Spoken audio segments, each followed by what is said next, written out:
This little valve can cause thousands of dollars in damage to your house if it fails. I've seen floors collapse because this was installed wrong. In the next few minutes, I'm going to walk you through the correct way to install a shutoff valve and a supply line. The way that doesn't leak, it doesn't twist, and it doesn't come back to haunt you. Plus, I'll show you the most common mistakes many DIYers and homeowners make when installing both shutoff valves and supply lines. Mistakes that cause problems months later, not just immediately. So let's get started. Now, before you touch anything, the main water has to be shut off. If you have a main shutoff that's inside your house, just turn it off there. If you don't, which is common in older homes, you need to shut it off at the water meter located outside of your home.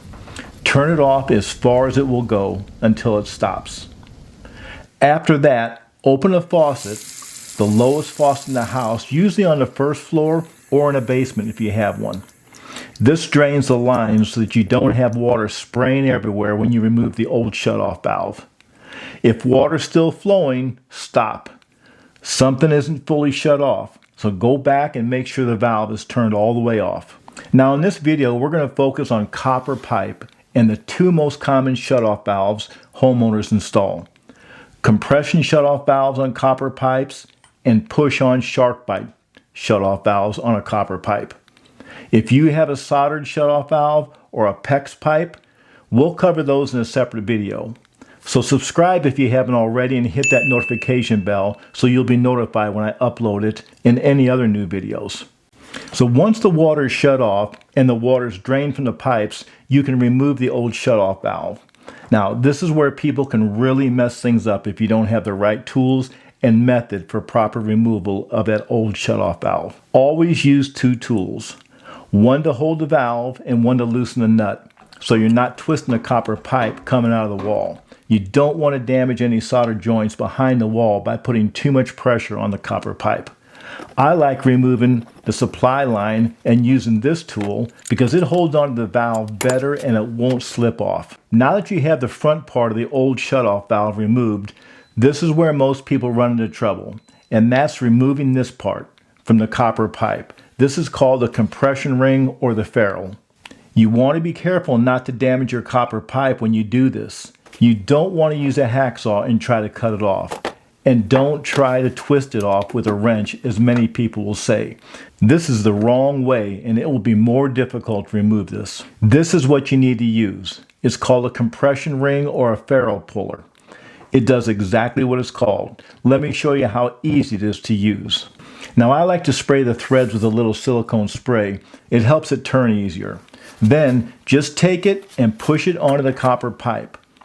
Then you take the existing nut from the old shutoff valve that's still on the pipe and screw it onto the back of the puller. You may have to unscrew the long screw handle to make it fit. And once you have it on there, just start turning the handle of the puller and it'll start to remove the compression ring from the pipe.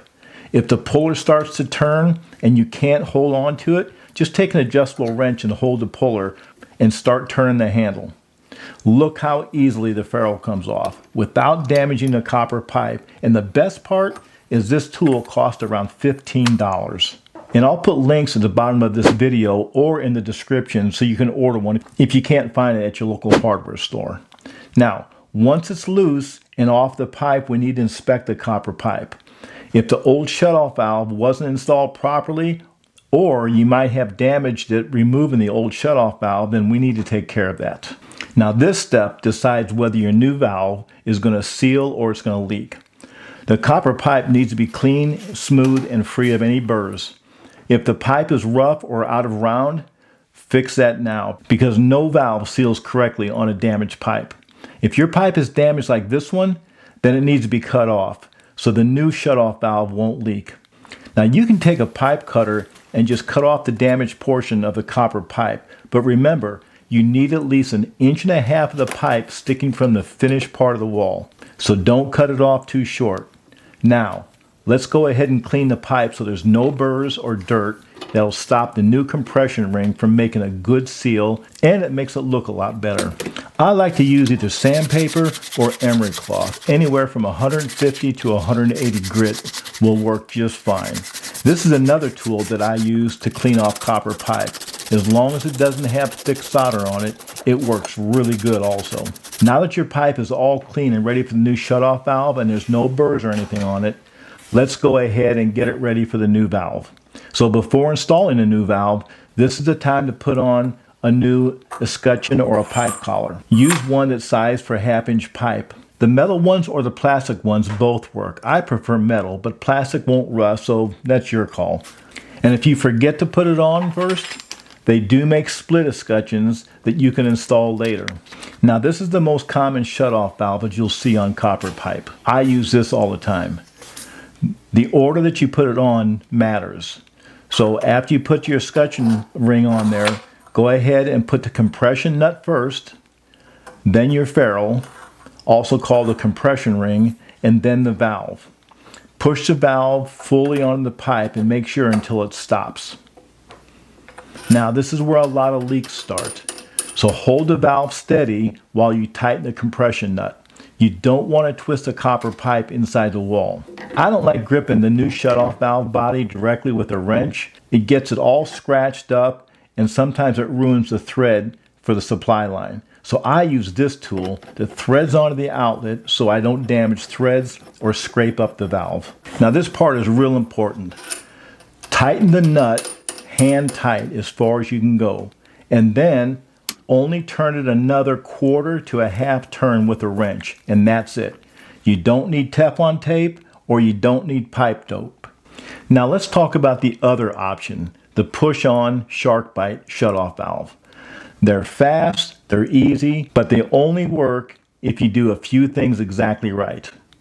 First of all, you need to make sure your pipe is cut square, there's no angles and no jagged edges, and it's smooth and doesn't have any dings or nicks in it. The next thing, the valve must be pushed on all the way. Now, if you look at this package here, it says for a 1/2-inch copper pipe, it needs to go on 1 inch. So I measure the pipe 1 inch and I put a mark. Because when you're pushing the SharkBite valve on, sometimes it feels like it's all the way on when it's only halfway. So wiggle it around a little bit and keep pushing firmly until the back of the valve hits that 1 inch mark. Then you know it's all the way secure. Because if it's not fully seated, it can leak later. Now I cut one in half so you can see the inside of it and how it works. If you look at this part here, there's a rubber gasket that seals the pipe so water doesn't leak. And it has these metal flanges to keep the pipe from pulling out. And yes, they are code compliant. Now, my issue with SharkBites is that they move. So when you need to turn the valve off or on, the valve will start to spin and puts pressure against the supply line. So you have to hold it with one hand and turn the handle with the other hand. And if you're reaching behind a toilet or inside a cabinet under a sink and have to reach with both hands, that can be a real pain. That's why I prefer something solid that won't twist or put pressure on the supply line. So whether you go with the compression valve or the SharkBite valve, get a 1/4 turn ball valve. They last longer and they shut off completely. And make sure when you're buying it, on the top it'll say for copper pipe. Okay, now that we got the valve on the pipe, let's talk about supply lines. If you have one of these plastic supply lines, replace it. These things can break when you're putting stuff either underneath of a sink or behind a toilet. You can knock it and bump against it, and then it's disaster time. Water will be spraying everywhere. So I like to use these braided stainless steel supply lines. They're safe, they're easy to use, and they'll last a long time. Now let's talk about the common mistakes that people make. Number one is Teflon tape. You do not use Teflon tape here. If you see here, there's a rubber gasket that's inside the hose that makes the seal. Teflon tape can block the line and stop it from turning far enough to get a watertight seal against that rubber gasket. Plus, if you've ever tried to reach inside a cabinet or behind a toilet to put Teflon tape on a valve, you will not be happy. The second most common mistake is over tightening them. Over tightening the supply line will cause damage to the gasket and it'll cause leaks later. I made this cutaway so you can see the gasket in the supply line. I'll turn this valve so you can watch how it seals up. If you turn it too much, you take the chance of damaging the gasket and it will start to leak. So the correct method is just like we did on the shutoff valve. You do it hand tight, then another quarter to half turn with a wrench, and that's it. Now once everything's connected, slowly turn your main water supply back on and check it for leaks. Put a piece of paper towel underneath the valve and leave it there for a day to see if any water leaks. Plus, run your hand under the valve and feel if it's wet. So that's it, you did it. You didn't have to call a plumber and you saved your house from any further damage from an improperly installed shutoff valve or a supply line. Congratulations. Now if this video helped you, please give it a thumbs up and share it with somebody that you might think would benefit from it. And don't forget to check out my other videos for more plumbing and DIY help. Thanks for watching, you take care, and God bless.